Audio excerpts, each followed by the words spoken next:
এই 2022-এর বিশ্বকাপের সঙ্গে 2026-এর বিশ্বকাপের আমাদের যে খরচ সেটা একটা তুলনা করতে হবে আপনাদেরকে, এবং এই তুলনাটা সামনে আনলেই বোঝা যাবে যে শেখ হাসিনার আমলের বিশ্বকাপ সেখানে কিভাবে বিশ্বকাপ দেখানোর নামে দুর্নীতি হয়েছে, টাকা লুটপাট হয়েছে, মধ্যস্বত্বভোগীরা ব্যবহার করেছে, রাষ্ট্রের অন্যান্য ক্ষেত্রে যেভাবে লুটপাট হয়েছে এখানেও কীভাবে হয়েছে।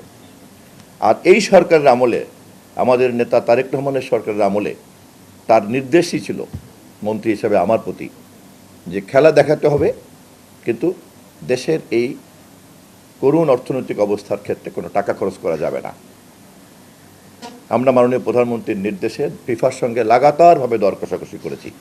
আমাদের প্রতিমন্ত্রী, আমাদের মাননীয় প্রধানমন্ত্রীর তথ্য বিষয়ক উপদেষ্টা, ফিফার সহযোগিতা নিয়েছি, স্পোর্টস রিপোর্টারদের সহযোগিতা নিয়েছি, অন্যান্য যাকে যখন সহযোগিতা লাগে আমরা নিয়েছি, এবং শেষ পর্যন্ত মাত্র $3.85 মিলিয়ন ফিফার কাছ থেকে সরাসরি বিটিভি নিয়েছে। টাইফুন ফ্যাব্রিক কেয়ার, ফ্যাব্রিক কেয়ারের সুপার পাওয়ার। যেখানে গতবার ছিল দুইজন মধ্যস্বত্বভোগী, একজন ছিল সিঙ্গাপুরে আর একজন ছিল তমা কনস্ট্রাকশন। এরপরে আবার সেই মধ্যস্বত্বভোগীকে সরকারের ট্যাক্সের টাকা, জনগণের ট্যাক্সের টাকা দেওয়া হয়েছিল 98 কোটি টাকা,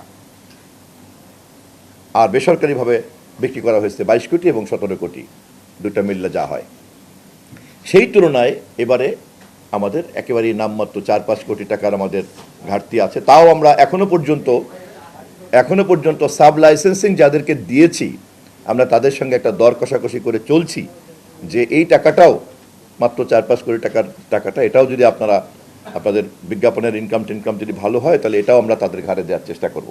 তাহলে একেবারেই রেভিনিউ শেয়ার করবো, তাহলে আমাদের একেবারে পুরোটাই সমান পর্যায়ে গিয়ে দাঁড়াতে পারি, এই কথাটা তখন দাবি করতে পারি। এখন পর্যন্ত নামমাত্র এই খরচটুকু করতে হচ্ছে।